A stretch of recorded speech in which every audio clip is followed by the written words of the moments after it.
Hey guys, this is Lovin Meets with Jamie Moore. So Jamie Moore is a sleep specialist. That's right. He talks about how many hours sleep we should be getting, and we had him on the show this morning. So it turns out more than 60% of UAE residents do not get enough sleep in their day or night. That's wild, guys. 60% of us are not getting enough sleep. And basically, Jamie Moore explains why, how you can better your sleep, what are the small hacks, tips, and tricks to just, get that quality sleep. And spoiler alert, it's not counting sheep. It's not. No, it's not. And just basically the fundamentals of why sleep is going to make us better humans. If you want to get your fitness on track, if you want to get your eating on track, it all comes down to getting the number of hours sleep at night as you should. It's between 7 and 9, by the way. Take a listen. He dishes out some real solid facts. Welcome back to the Lovin Dubai Show. Are you having a hard time hitting the hay? Well, it's not just you. 60% of you watching right now probably are sleep deprived, according to a study. So to explain the science behind it and how you can improve your sleep patterns, we are joined by sleep specialist Jamie Moore. Welcome to the show. Thank you for having me. Bright and early, but that's probably not an issue for you, I'm guessing. No, it's okay. I was up early this morning, prepping ready for this. What time do you go to bed? On average, I'll probably go to bed at around 10:30. Okay. Yeah. And what time do you wake up? Between 6:30 and 7. Is that enough? Yeah. So what they say is 7 to 9 hours is the range that they say, with sort of 8 hours being the sweet spot in terms of getting that quality and quantity of sleep. But as you know, I think a lot of people drop below that, and hopefully today we can go through some stuff that can hopefully help them. Yes, please. Yeah. We've actually asked people the number of hours that they're getting per night, so we want to get into that. But before we get there, let's learn a little bit about you. Yep. How does one become a sleep specialist? Do you sleep a lot?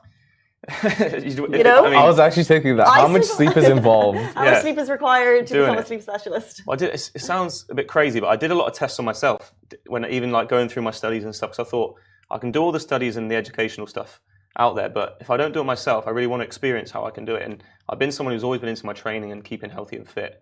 So I wanted to test myself, giving myself some hours where maybe I get less than 6 hours, maintaining training that week and just seeing how I react to it. And from a brain and body perspective, there are so many things that happen during that time. But another thing that I was fascinated with when it comes to sleep is growing up, especially my sister, shout out to Lucy, she probably won't mind me saying this, but she used to sleep talk. So my dad tells a great story where he went into her room once, like crept in to like maybe put a bag down while she was sleeping. And when he was there, she just shot up like the Undertaker, just sort of shot up out of bed. And he was like looking at her, and she just started like talking randomly, little conversations. And then all of a sudden she just dropped back down into bed. And my dad, like scared, ran out and went back out. And so like sleep talking, dreams, all these things that encompass what we do when we're actually asleep, just really got me triggered. And the older I got, the more education I did, the more I went into it a little bit deeper. I then looked at more of the sort of how it affects the brain and the body, and long-term effects, short-term effects, and all these different things. So all this was for you, Lucy. So that's actually an interesting story. That exact same thing happened to me before, and my roommate had to tell me. I didn't realize it was a part of like your sleep patterns. We thought I was possessed. But for you, what's the one thing that you think is impacting you personally when it comes to your sleep? And how did you figure out how to like work around it? Because all of us have individual issues, right? Yeah. But how do you pinpoint what you're doing wrong as a person? I think regularity is a huge one, which is talked about a lot, but I think it's simple and so effective. And I think going to bed at around the same time, within 30 minutes, and waking up at the same time, it helps your body get into that regular rhythm, that body clock, to make sure that your body knows when it's waking up in the morning, when it's going to bed. So if you're getting that regularity, one, it means that you get to sleep quicker. But also it means you get into that deep quality sleep quicker as well, which means that when you wake up in the morning, you're feeling a lot more refreshed. So regularity would be one. Exercise would be another. I think there's so much science and studies that show the benefits of exercise when it comes to sleep. Not anything specific exercise, but a range of high intensity cardio, yoga, Pilates. I always say the more range you have with your training, the better. So the more range you have with your exercise program, the better that can enhance your sleep as well. So there would be two. There's lots more, but I think they're two that I think people can take from today and hopefully put into play. So if someone's watching right now and they said, I only slept 4 or 5 hours last night, and maybe we know a couple of people who say, I get 4 or 5 hours of sleep. Is that their own doing? Is that their fault? It's a tricky one because there are sleep disorders out there. You look at insomnia, sleep apnea, all these different things which do play a big part. But I do think that stress and anxiety plays a big part, especially in the generation we're in today, where on our phones, we're working later, we're working earlier, all these things. So I do feel like there are disorders that are part of that, and what I try to focus on is looking at the natural remedies of how we can combat those things. So if we look at insomnia, a lot of insomnia is driven by anxiety, because it's that feeling of just before you go into bed, you're like, oh God, I'm going to be in bed now, I'm not going to fall asleep, I've got too much on my mind. So I think it's important that we have things like nighttime routines to make sure we can wind down properly, which I think will help that. So I do think there are situations where you can go and get, seek medical attention and things like this. But overall, there are so many natural remedies that I think is worth doing first to see if you then need to go to that. So what would a nighttime routine look like? So I say with a nighttime routine, it starts around sort of 2 to 3 hours before bed. So the first one would be dim the lights. Not pure darkness, but start to dim some of the lights. So if you turn a few lights off 2 to 3 hours before bed, I can guarantee you it will give you that feeling of being sleepy. There's that hormone called melatonin. And what melatonin needs is darkness before we start triggering that feeling of going to sleep. So if you dim the lights 2 to 3 hours before bed, I can guarantee you that will help you get to sleep quicker, because it will trigger that level of melatonin. That would be number one. The second one is lights in the bathroom, which I think is an interesting one, where most people, if you get up in the night or before you're going to bed and you're going through your nighttime routine, just before you're going to bed, you're in the bathroom, you switch that light on, it's like bright lights, so it instantly triggers your brain to feel like it should be awake. So ideally, I always say, if you can have a dimmed bathroom light that you can use while you're going through your nighttime routine, that will help you trigger that melatonin as well. And the middle of the night. For me, it's always I'm chilling, like I'm good. Yeah. I don't sound stupid, but does like counting sheep help or counting backwards? It's a great question, and what we see now is actually it's the complete opposite. So there's always been that thing, even when I was younger, go to bed, count sheep. What that actually does, it triggers your brain, right? So technically your brain is working where it's counting. And ideally what you want to be doing is switching off. So what I would recommend, instead of counting sheep, think of something you've maybe done that week that you enjoyed, whether it was a walk, a leisurely walk through one of the parks in Dubai, or anything where it's just more relaxing, or a yoga class you went to, and just think about that time that you were there, that it's a more relaxing environment, something that gives you that stimulated feeling, and that will help you relax a bit more, instead of doing something like counting sheep where you're thinking of numbers, when's the next sheep coming, all these things. That's so interesting, because I heard this army technique that it's 120 seconds, count backwards, and do not deviate from counting backwards, and you'll fall asleep within the 120 seconds. So you think I do this every night, you think concentrating too hard on those numbers is actually to my detriment? I think so, yeah. Personally, from what I think and what I've looked at, the more relaxed you are going to bed, and the more you can switch off. It's the same thing with like movies, right? They say before you go to bed, if you're watching like a crazy action thriller movie, and also you've got like a horror movie, for example, where your mind and your brain are so active, worrying about what's going to happen in the next scene. You go to bed and that feeling is still with you. So the more you can wind down and think about more relaxing stuff and things that you enjoy, then you feel better. Honestly, I feel like I'm doing everything wrong. I was watching Citadel yesterday and I finished it. It was an hour-long episode. So what about snoozing? Like you have like 5, 6, 7, 8 hours of sleep. Yeah. You wake up and you hit snooze button 2 or 3 times. How many times do we all hit the snooze button? I do it like 3 times. What about you? Here we go. So now I've learned now, as soon as I try now, by doing that, by being regular with it, by the time I wake up and by the time I go to sleep, your body clock naturally becomes consistent with it. So sometimes now I find when my alarm goes off, I'm waking up maybe 5-10 minutes before, which is a good sign, which means you're getting enough quality and quantity of sleep and waking up in time. The problem with snoozing, like we said, is if you give your body more time to relax in bed by the time you wake up, it takes it takes a longer time for your body to then get into a position where it starts its circadian rhythm, which is its body clock. So my recommendation is try your best not to hit the snooze. Get yourself out of bed and try and get into some sunlight.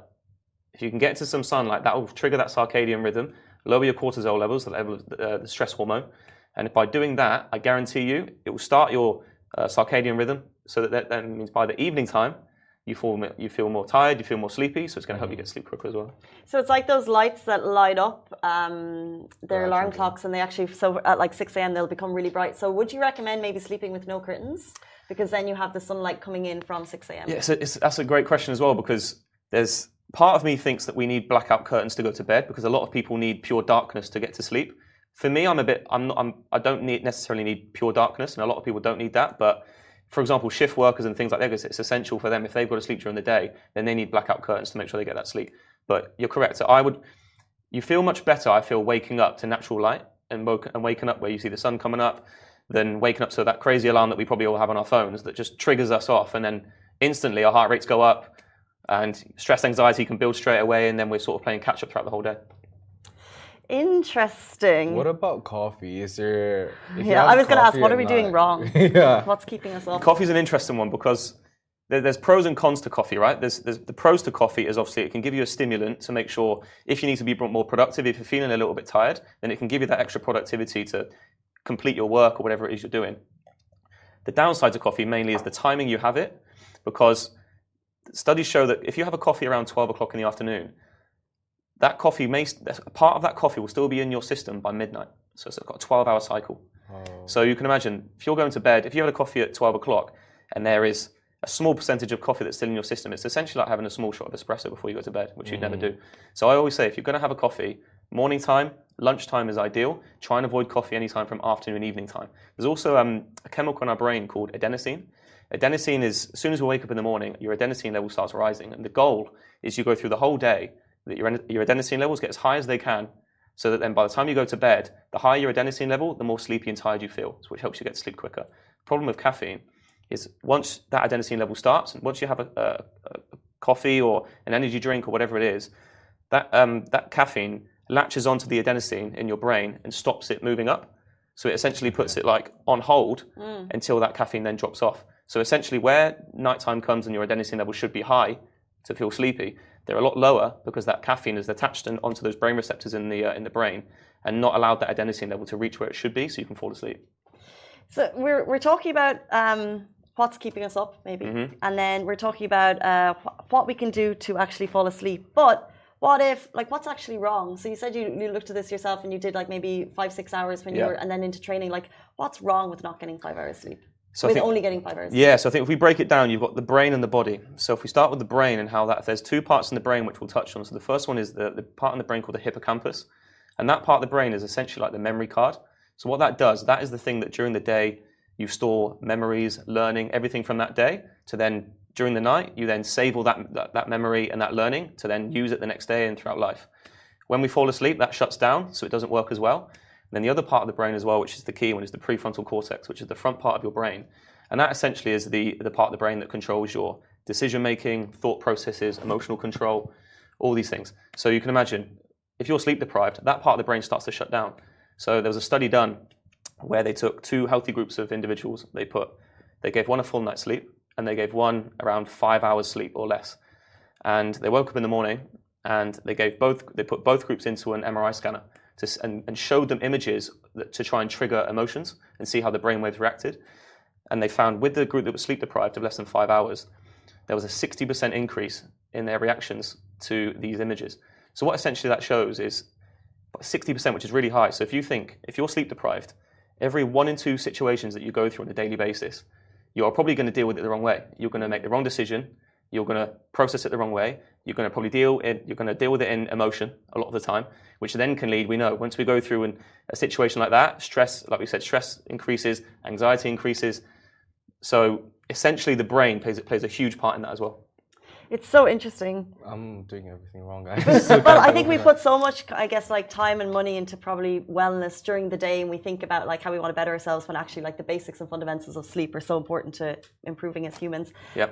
Can you tell us a little bit about More Sleep, More Life series, which is you're running? Of course, yeah. So again, I think once we saw that the UAE especially was so deprived of sleep, I felt like it was a great opportunity. Speaking about the body, we just spoke about the brain and then the body as well. From a body perspective, the immune system, we know that shuts down. We have natural killer cells in our body which sort of protect and fight against infections, disease, all these things.